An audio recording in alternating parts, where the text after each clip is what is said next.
Francesca, you can speak. Yeah, okay, my project was the postgraduate education project.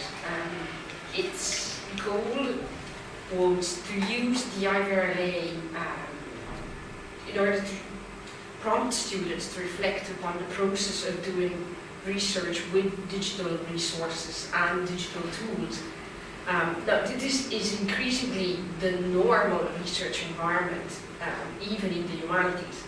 I think we all assume that our students are digital natives and that they're completely at ease with working with digital resources. But actually, just because they seem to have a symbiotic relationship with their computers does not mean that they're critically aware of the issues that surround using digital resources. And I think the IVRLA is an excellent model of a good digital resource, and it allows us to, as teachers and educators, to sort of guide our students beyond telling them, don't use Wikipedia and be careful when you use Google Books. So it's clear, I think, to all of us that the IVRLA is a better resource than Wikipedia or Google Books. But why? The project tried to organize 2 seminars in order to reach out to students, especially postgraduate students, and make them reflect upon why a resource like the IVRLA, built by the academic community of UCD for the academic community, was more suited to research than other that have a commercial purpose in mind. So these 2 seminars, one was held specifically for the students of the GREP in gender, culture and identity, and included a tour of the whole of the project, an explanation of how objects went from their physical form to their digitized form. And a more general seminar aimed at a more general postgraduate audience. So the attention of the students was drawn to a number of criteria that should be considered when evaluating the quality of a resource, using the IVRLA as an example of good practice, from something fairly obvious like the quality of the scanned images, to a more elusive concept, at least for a literary studies student, such as metadata, of which the IVRLA is an excellent example, and actually comparing and contrasting the information about each digital object that the IVRLA offers with the kind of information offered by something like Google Books is an excellent introduction to a concept, a series of concepts that otherwise could become problematic or encounter resistance. Also, the terms of use of the IVRLA, the usability critical, how easy is it for a researcher to perform the basic research tasks with use of finding information, saving it, bookmarking it, when using the IVRLA.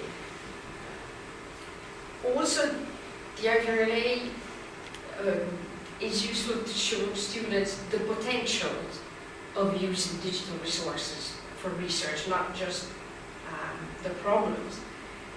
The fact that everyone has highlighted that the resources located in the IVRLA can be accessed now from anywhere in the world, that they can be reproduced, at least saved in your computer endlessly without any damage to either your original digital object or to the copy, without loss of quality, that they can be shared through social bookmarking or recommendation. They can be manipulated and collected using a variety of digital tools, and that they allow students to build their own collections using different sources within and without the IVRLA, and to assemble their own set of primary resources which would otherwise be difficult to have together. I think the IVRLA also can show students some of the major trends for future research in the humanities, especially the digital humanities. The IVRLA is available for searching through Europeana, which is a repository promoted by the European Union. So it shows the need for interoperability and common standards when producing digital research. The IVRLA is the result of a collaborative effort between several partners in UCD, between information professionals and researchers and teachers and students. And this collaborative aspect is something that all researchers in literary studies should try to promote, especially when it comes to designing digital resources and digital tools. We cannot just expect librarians or publishers to create tools and collections for us. We must have an input as well.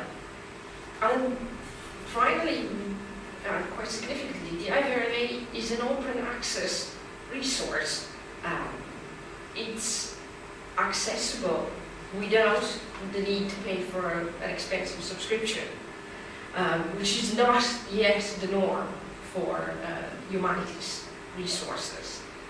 So it's an excellent, its terms of use and its condition of access are an excellent introduction for students to a big debate in humanities research at the moment about how we want to publish and share our research.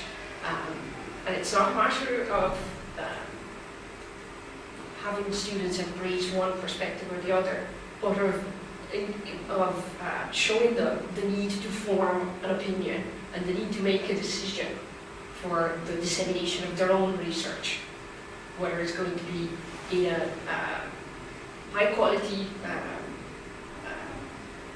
respectable print journal, subscription only journal, which certainly will boost your research profile, but will restrict access to your research to a limited audience, or whether you want to embrace the open access movement and publish in a more open format, but of course with the pitfalls of recognition and copyright infringement of any number.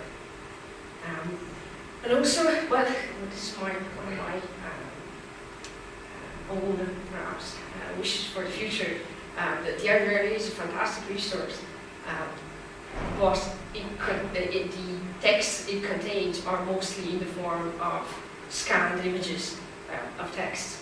And I would just love to see in the future engagement, even student engagement, and general public engagement, with an effort to transcribe some of this textual material